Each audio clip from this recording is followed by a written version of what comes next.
Bonjour à tous, avec l'aide de Dieu, nous allons étudier le Rambam, le 25e et dernier chapitre des lois de Ishut du mariage.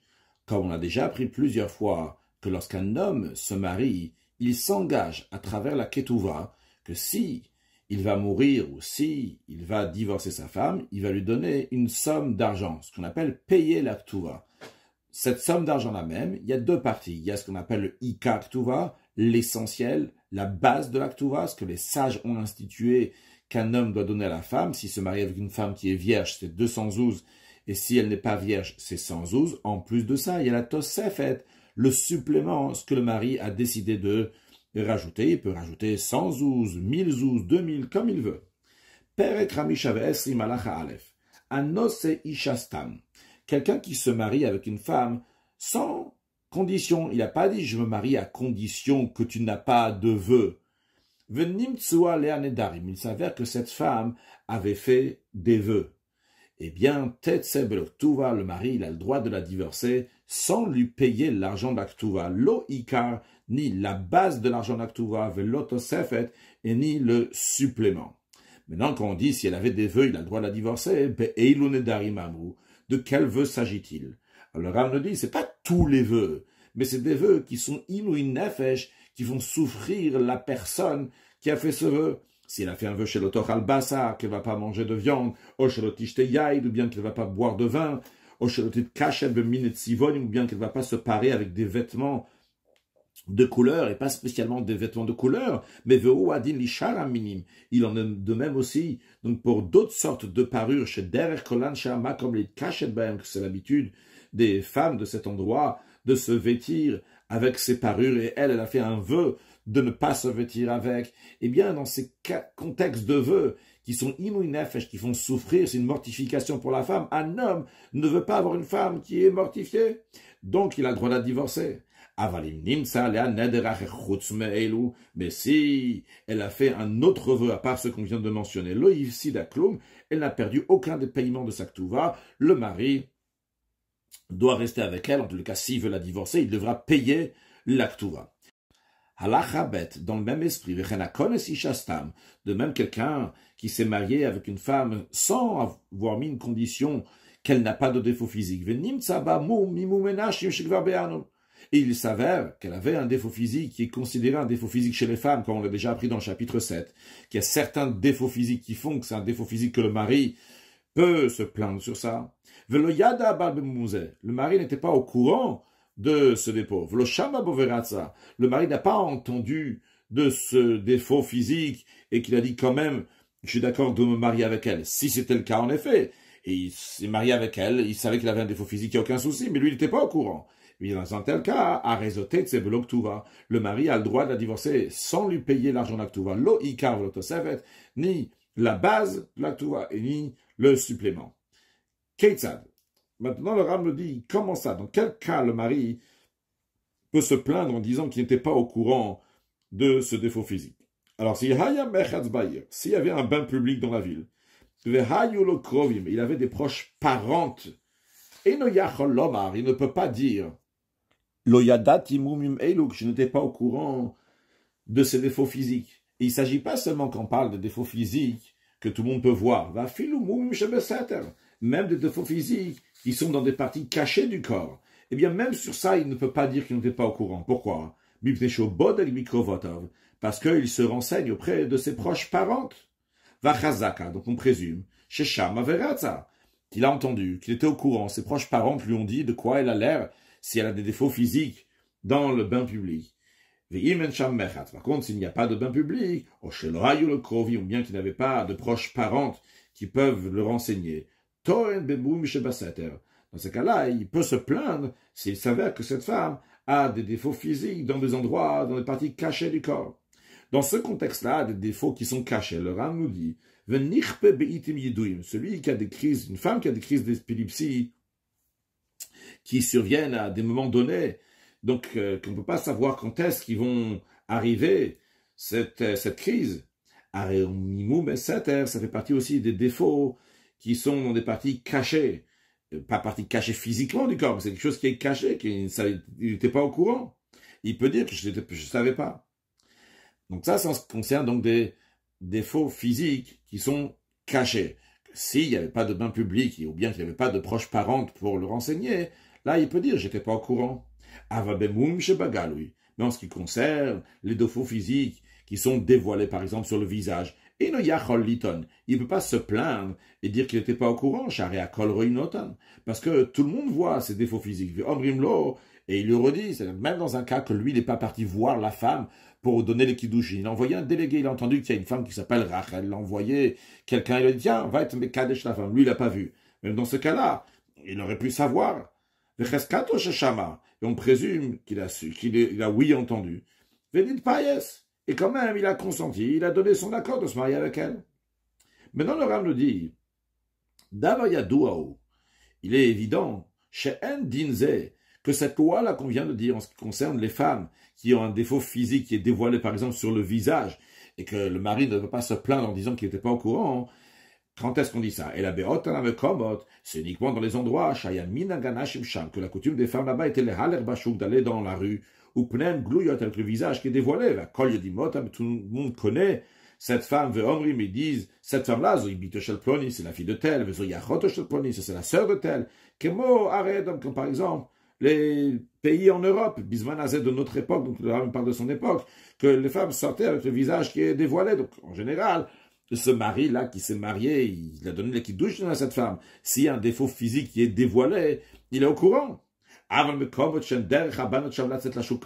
Mais dans les endroits que ce n'est pas du tout l'habitude des filles d'aller dans la rue. Si la fille va sortir, on va traduire ici, si elle va sortir dans la rue, elle va sortir à l'extérieur. Baneshef, elle va sortir dans l'obscurité, le soir, la nuit, mitnakera, et ça même sans se laisser reconnaître, elle va se cacher.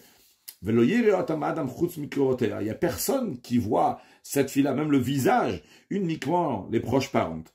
Dans ces cas-là, si après il s'avère que cette femme-là a un défaut physique, même sur le visage, il peut même se plaindre des défauts physiques qui sont par exemple sur le visage, qui sont dévoilés. Et ça c'est à condition, qu'il n'y a pas là-bas de bain public, ou bien qu'il n'avait pas de proche parente pour le renseigner. Mais s'il y avait un bain public dans cette ville-là, dans la ville dans la ville où les femmes n'ont pas l'habitude de sortir avec un visage qui est découvert, mais il y avait au moins un bain public, et il a une proche parente. Dans ces cas-là, il ne veut pas se plaindre même d'un quelque chose qui est sur le visage, d'un défaut physique qui est sur le visage, et aussi des défauts physiques qui sont cachés dans le corps. Parce que tous ses proches parents la voient, et cette fille-là, avec qui il veut se marier maintenant, ou il s'est marié avec elle, donc il la voit nue lorsqu'elle est dans le bain public. Maintenant, et si l'habitude de ces femmes, c'est de se cacher, qu'on ne va pas les reconnaître, même lorsqu'ils sont dans l'établissement de bain. C'est-à-dire que la fille va se laver dans le bain public la nuit lorsqu'il n'y a pas d'autres femmes, ou bien dans une pièce qui est dans le bain public. Je sais qu'on ne va pas la voir, on ne va pas la connaître. Dans ces cas-là, ce mari peut se plaindre, même pour des défauts qui sont dévoilés comme sur le visage. Chez Dvarim Melo, car le Rami conclut sa phrase qu'il a commencé au début, qu'il a dit Davariadoua, où il est évident. Il nous dit chez Dvarim Melo, ce qu'on vient de parler, ce qu'on est en train de parler ici, donc c'est plainte sur des défauts physiques. Dvarim Shelta même, c'est des sujets donc qui sont liés avec la logique. C'est pas un décret de la Torah. Donc malgré le fait que dans la Mishnah, dans la Gemara, on ne voit pas cette différence-là, s'ils ont l'habitude de sortir dans la rue avec un visage découvert ou pas. Mais ce qu'on a dit, c'est des choses qui sont logiques. Donc ça change en fonction des coutumes de l'endroit. Halacha Gimel. Certains des Géonim ont enseigné, ont stipulé, chez Echam ça que les sages, ils ont dit qu'on a vu avant, que s'il y a un bain public dans la ville et il y avait des proches de famille, des proches parentes, le mari ne peut pas se plaindre sur des défauts physiques que la femme elle a. Et alors ces Géonim, ils ont dit ça que parce qu'il peut demander aux proches parentes. Et le Kavotam Ilvad, les Géonim, dit c'est pas juste les proches parentes qui sont de la famille. Elle a philo miudav, même s'il a des amis qui sont dans la ville. Va filoya guerre bahir, même s'il est étranger dans cette ville-là. Ve'elo karov klal, il n'a aucun proche parent. Im yeshamech, c'est un bain public. Et no yachol liton, après ces géonim, il ne peut pas se plaindre. Pourquoi? She'ef shashilo reim, parce que c'est possible, c'est normal que dans cette ville-là, sûrement, il a des amis. Ve'omer lechem mereyav. Il dit à un de ses amis, écoute, quand ta femme, elle va aller dans le bain public, chétif d'autre ishto achoto al plonit. J'aimerais que tu dises à ta femme ou tu dises à ta sœur qu'elle va regarder de quoi a l'air le corps de telle et telle femme que j'ai envie de me marier avec elle. Est-ce qu'elle a des défauts physiques? Ou le fiqach, et c'est la raison pour laquelle cheskato sheshama. Et donc d'après ça, d'après ces géonim, on présume que tous les défauts que la femme a, les défauts physiques, il est déjà au courant. Venit païs, donc il a consenti. Mais le Ram dit, v'lo ira et dinze. Il me semble pas que la lacha soit comme ça. Pourquoi? Comme les géonim, ils sont en train de dire que même si c'est un étranger et il a des amis dans la ville, il peut demander aux amis que la femme de l'ami, la sœur de l'ami, va se renseigner sur cette fille. Pourquoi ils ne semblent pas comme ça au Rambam? Le Rambam dit, car pas tout le monde sort tout ce qu'il a dans son cœur de ces sujets de pudeur. Elle a les croves, avait en parlé seulement à des proches de famille. Mais il ne va pas en parler à toute la ville, à des gens qui ne sont pas proches de famille. Parce que il fait confiance uniquement à ses parents les plus proches, pas juste à n'importe qui. Donc c'est deux raisons que le Rambam dit. La première, qu'il ne va pas en parler à tout le monde. Et deuxièmement, il compte uniquement sur des proches parents. Halakha dalet. Dans quelles circonstances la plainte pour le défaut physique, elle va exempter le mari de payer l'actura? Alors, si les défauts physiques que sont découverts chez la femme, c'est des défauts physiques, c'est sûr et certain que la femme les avait avant même des kiddushin. On rappelle qu'il y a deux étapes dans le mariage. Il y a kiddushin, il y a nisuin. On va appeler la première fiançaille, deuxième mariage. Mais en vérité, donc c'est deux étapes de mariage. Maintenant, ce qu'on est en train de dire ici, c'est que si, c'est sûr que c'était avant les hirousin, c'est-à-dire avant les kiddushin, avant le fiançailles, que God, quand par exemple, elle avait etzba yetera, elle avait un doigt en plus, le kayot, c'est bon, quelque chose similaire, c'est obligé qu'elle l'avait déjà avant, c'est pas quelque chose qui a poussé après une fois qu'il a déjà fiancé, c'est déjà avant. Alors, dans ce cas-là, à la Hav, les Aviraya, le père de la fille, doit ramener une preuve, chez Yada Ben Abal, que le mari, il était au courant de cela, Veratza, il a consenti. Même si le père n'a pas une preuve, mais qu'on présume que le père, il était au courant, et que le mari est au courant. Veim loevi. Si le père n'a pas amené de preuve, il n'y a pas non plus de présomption que le mari est au courant, eh bien, le mari, en effet, peut la divorcer sans lui donner de l'argent à Tuva, ni le Ikar, ni la Tosefet. Parce que le mari peut dire que c'était un mec artaut, on m'a trompé, moi je ne m'attendais pas à une fille comme ça. Non, si c'est des défauts physiques, que c'est possible qu'ils sont apparus après le fiançailles, après la première étape donc du mariage, donc ça s'appelle Erusin. Alors, si le mari s'est déjà marié avec elle, il a déjà fait la deuxième étape du mariage, et c'est à ce moment-là seulement qu'on a découvert qu'elle avait ses défauts physiques. Alors, c'est à la bas la viraya shachelonitar sayuba, c'est le mari qui doit ramener une preuve que déjà avant le fiançailles, elle avait déjà ses défauts physiques, et que son achat, entre guillemets, était un achat par erreur, c'est-à-dire qu'il s'est fiancé avec elle sans le savoir qu'elle avait ces défauts-là, et donc maintenant qu'il sait qu'il a ces défauts-là, il veut plus d'elle, mais vu qu'il est déjà marié avec elle, alors maintenant il doit ramener une preuve qu'elle les avait déjà avant même le fiançailles. C'est au mari, parce qu'elle est déjà chez le mari maintenant. Maintenant, si on a découvert ses défauts physiques, alors qu'il est encore dans la maison de son père, c'est-à-dire qu'il y avait déjà la première étape du mariage, les Erusin, mais il n'y avait pas encore le Nisuin, la deuxième étape du mariage. Et dans ce laps de temps entre les Erusin et les Nisuin, elle est encore dans la maison de son père, ils ne peuvent pas encore cohabiter ensemble, donc elle est chez son père.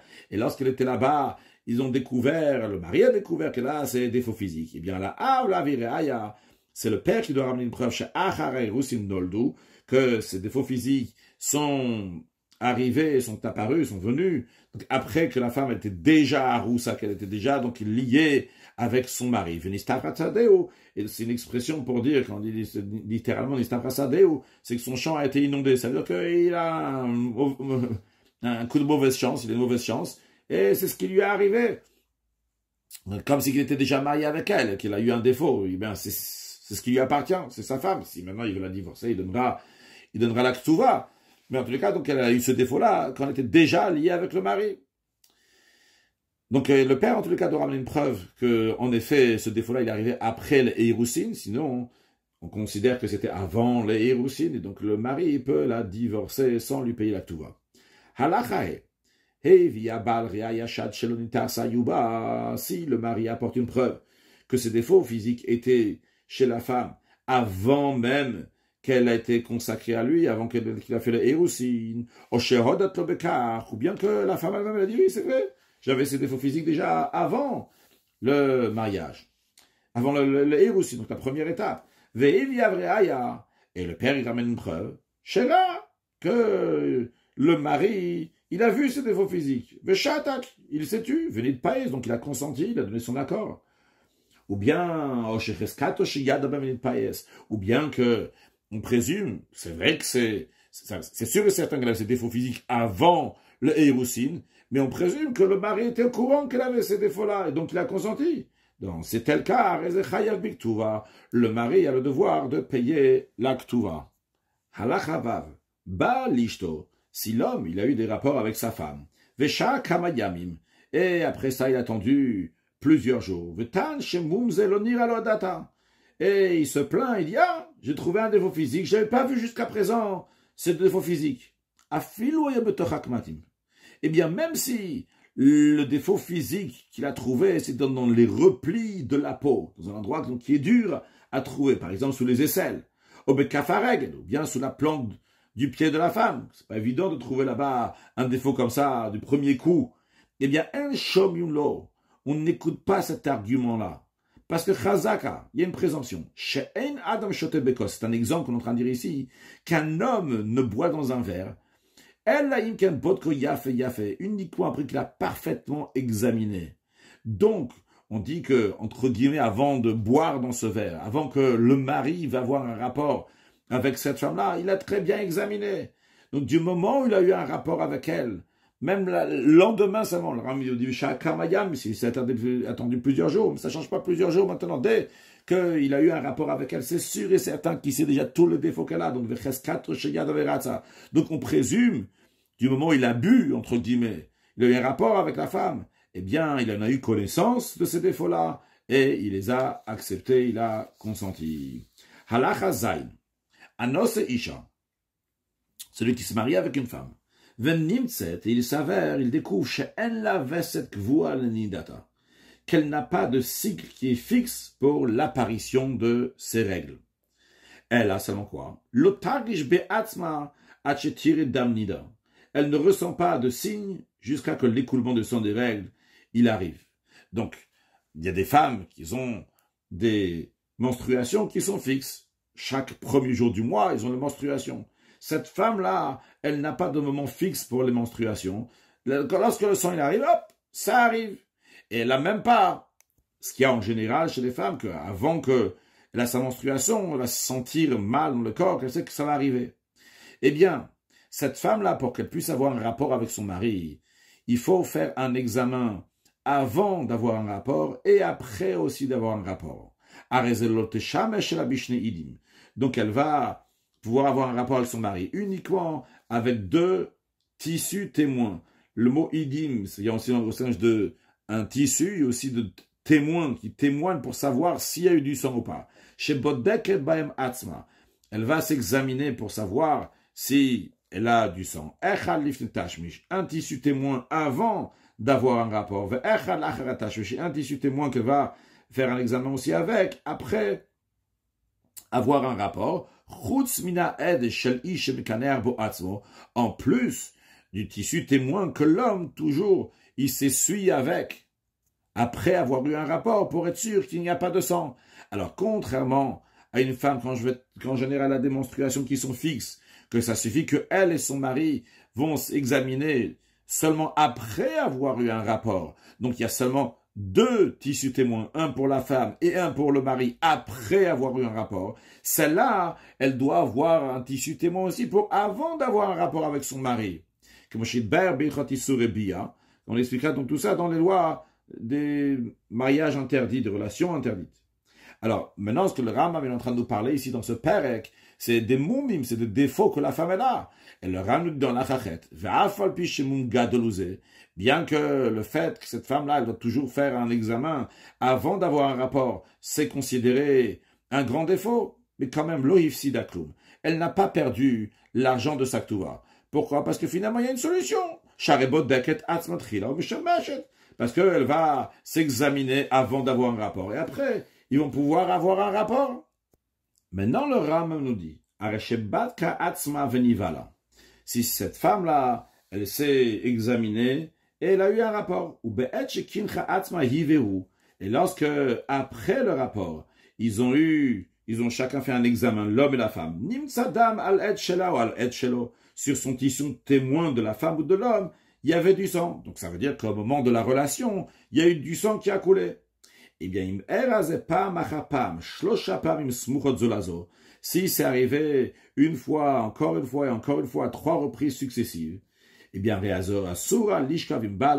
il est interdit de continuer à avoir des rapports avec son mari. Parce que si elle va avoir des rapports avec son mari, eh bien, elle va transgresser l'interdiction de Nida, vu que elle va avoir du sang qui va couler. Donc cette femme-là avait Teitse Beloktuva. Cette femme-là, le mari va la divorcer sans lui payer de l'argent d'Aktuva. Loïka Lotosefet, ni la base, ni le supplément. Cette femme n'a pas non plus aucune clause, des clauses de l'Aktuva qu'on avait appris avant, que le mari doit la guérir si elle est malade, de la racheter si elle est prisonnière, etc. Tout ça, il n'a pas. Parce que cette femme-là ne veut pas avoir de rapport avec son mari et c'est considéré un grand défaut. Donc il a le droit de la divorcer sans rien lui donner. Veyotzi, parce qu'il a le droit de la divorcer. Ce mari-là doit la divorcer parce qu'à chaque fois qu'il a un rapport avec elle, il y a du sang qui coule. Et maintenant, il doit la divorcer. Velo yarzir leolam. Il n'a jamais le droit de se remarier avec elle. Il n'a pas le droit de la reprendre. C'est-à-dire que même si après, cette femme-là va aller voir le médecin, va aller faire quelque chose, etc., et le médecin va la guérir, et après, elle n'aura plus de sang lorsqu'elle a un rapport, eh bien, on dit au mari, tu la divorces, et sois bien clair, tu ne jamais vas reprendre cette femme-là. Pourquoi? Schématique rappel. Parce que, peut-être, cette femme-là va se guérir, va aller chez un médecin, par exemple, et le mari va dire, ah, si je savais qu'elle allait guérir, je ne l'aurais pas divorcée. Donc, si le mari va dire ça, ça va annuler l'acte de divorce. Et cette femme-là qui s'est déjà remariée, les enfants, ils vont considérer mamzer. Donc, les sages, ils ont dit que c'est interdit de reprendre cette femme, même si elle va guérir. Comme ça, il ne pourra pas dire, ah, si j'avais su qu'elle pourrait guérir, je ne l'aurais pas divorcée. Malgré le fait qu'avec cet homme-là, lorsqu'elle a eu 3 fois des rapports avec lui, il y a chaque fois du sang qui a coulé. Elle a le droit de se marier avec un autre homme, parce que c'est possible, c'est uniquement lorsqu'elle avait un rapport avec cet homme-là qui avait du sang qui coulait, mais pas avec un autre, comme on étudiera ça dans les lois de Nida, la loi de Issur et Bia. Halachatet.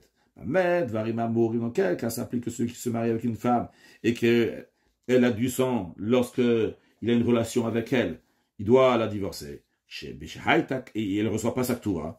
Si depuis le mariage, c'était comme ça, c'est-à-dire depuis la première fois qu'ils ont eu un rapport ensemble, elle a eu du sang. De manière plus précise, c'est pas mamash la première fois, dans un cas où la fille elle était betoul, elle était vierge, que la première fois on considère que c'était des sangs de la virginité.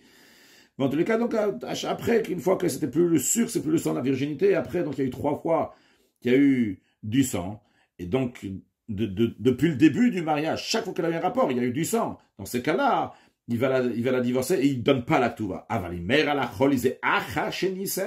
Mais c'est cette maladie-là est venue après qu'il s'est marié avec elle. C'est-à-dire que quand il s'est marié avec elle au début, cette femme-là ne faisait pas couler du sang au moment d'avoir un rapport. Mais après plusieurs fois qu'ils ont eu des rapports, ou une fois qu'ils ont eu des rapports, et qu'il n'y avait pas de sang, et plus tard, après, il y a eu cette maladie. Nistafrasadeu, comme on a dit tout à l'heure, son champ a été inondé, ça veut dire que le mari, il a une mauvaise chance, c'est son mazal qui est pas bon, mais la femme ne l'a pas trompé. Et donc la femme ne va pas tromper, elle va pas perdre sa ktuva, c'est même pas question de tromper, c'est que la femme donc n'était pas malade de base. Les filles, c'est pour cela. S'il a eu un rapport avec elle une fois, il n'y avait pas de sang. Après, Elle a commencé à avoir du sang à chaque fois qu'ils avaient un rapport. Yotzi, il va la divorcer, mais veyiten ktuva. Il va lui donner une ktuva. Parce qu'elle est devenue malade sous son mariage, une fois qu'ils étaient déjà mariés ensemble. Mais le yazir là, mais quand même, il ne va jamais se remarier avec elle, comme on l'a expliqué dans Halacha Chet. Halacha Yud. C'est de même, donc dans tout cas où des défauts physiques apparaissent chez une femme après son mariage,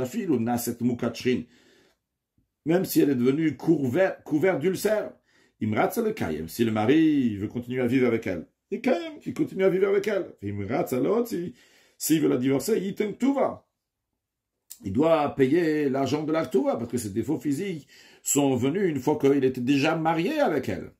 En ce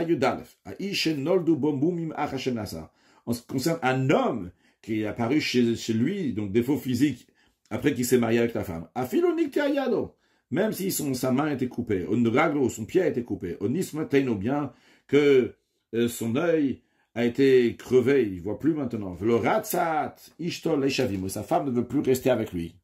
On n'oblige pas l'homme à divorcer, de donner l'argent de la Touva. Et la imratzat, si la femme elle veut rester avec cet homme-là qui a perdu sa main, son pied ou son œil, Teshev, elle reste avec lui. Imloratzat, si elle veut pas, Tetsem Loktuva, le mari va la divorcer sans lui donner l'argent de la Touva, Kedin Kolisha Morelet, comme la loi de toute femme qui est rebelle.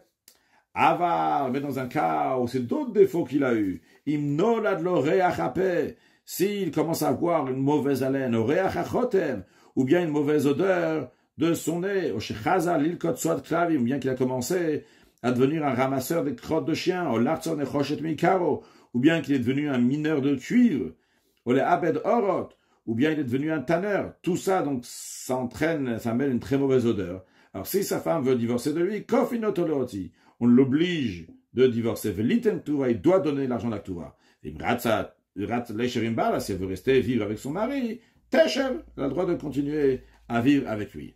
Maintenant, à la Chayut Bet, si l'homme il devient couvert d'ulcères, et c'est très mauvais pour lui d'avoir des rapports, parce que ça peut faire qu'il va avoir encore plus donc, de shrin qui va lui arriver. C'est possible que cette expression de shrin là, c'est même des membres qui tombent, sa peau qui s'effrite, etc. Donc on l'oblige à divorcer, il doit donner la ktuva. Même si elle, la femme, elle dit, je veux continuer à vivre avec mon mari, on ne l'écoute pas, elle m'a fait chinot, on ne le laisse pas, contre leur gré, parce que le fait que la femme va rester avec lui, donc il va avoir des rapports avec elle, eh bien ça va ronger sa chair, nous faire tomber des membres du corps. Maintenant, si la femme, elle a dit, je vais rester vivre avec lui, avec des témoins qui chez le Yavoa Léa qui vont faire attention que mon mari ne va pas avoir de rapport avec moi. Là, on l'écoute parce que donc ils peuvent rester ensemble. L'essentiel qu'ils ne vont pas avoir de rapport ensemble. Halacha Yud Gimel, Mishaya Bala Bal Reachapé. Rouven qui était marié avec Rachel, et Rouven il avait une mauvaise haleine. Oreachachotem, ou bien une mauvaise odeur du nez, ou melaketsuat klavi, ou bien qui ramassait des crottes de chien avec Kayetzer, des choses similaires qu'on a dit dans l'Acha Yud Dalef que ça sent mauvais. Et après, Rouven il est mort, va mettre. Et quand il est mort, il n'avait pas d'enfant. Donc, Rachel, la femme de Rouven, elle doit se marier maintenant avec le frère de Rouven, donc Shimon. Et Shimon, le frère de Rouven, il a exactement le même défaut que Rouven il avait. Alors, elle peut dire à Shimon, ah, ton frère, j'étais d'accord de rester avec lui, même dans sa situation de mauvaise odeur, par exemple, parce qu'il avait des bonnes midotes, un bon comportement. Mais de toi, je ne peux pas supporter. Et donc, je ne veux pas me marier avec toi. Et il va faire chalitza. Et il va donner la ktuva. On ne peut pas dire que comme une yébama en général, qui ne veut pas faire le yiboum, pour embêter, pour faire souffrir donc le yabam, eh bien, c'est qu'on est considéré comme une femme rebelle, et elle perd sa ktuva. Celle-là, elle va pas perdre sa ktuva, parce qu'elle peut dire, ton frère, j'étais d'accord de rester avec lui, mais non pas avec toi. Brir Rachaman Adesayan, on remercie Hachem, qui nous a aidés à finir les lois de Ishut. Conclure avec un mot de Chassidut. On a vu au début que si le mari est au courant des défauts de la femme, et quand même il se marie avec elle, eh bien, Cheskato Sheshama, il a entendu, Virat, il a voulu. Akadosh Baruch Hu, c'est notre mari. Et nous sommes la femme d'Akadosh Baruch Hu. Et les Bnei Israël, on a certains défauts. Mais Akadosh Baruch Hu, Shama, Akadosh Baruch Hu, il sait très bien quels sont nos défauts. Veratzat. Et quand même, il a voulu se marier avec nous. Donc Akadosh Baruch Hu, malgré les défauts de Bnei Israël, dans ci, dans ça, ou quoi que ce soit, Akadosh Baruch Hu, quand même, il se marie avec nous. Et en tant que mari, il donne à tout le Bnei Israël qu'ils ont besoin, begashmiut, beruchmiut, matériellement, spirituellement, avec une bonne vie, avec une bonne santé, de la joie, du bonheur, la réussite, la prospérité, les enfants, les petits-enfants qui vont dans le chemin de Torah mitzvot, mitor simcha, vetou leva, tous ensemble, vet mekabel, pne meshiach, tzidkeinu, tekef ou miyad, mamash, amen.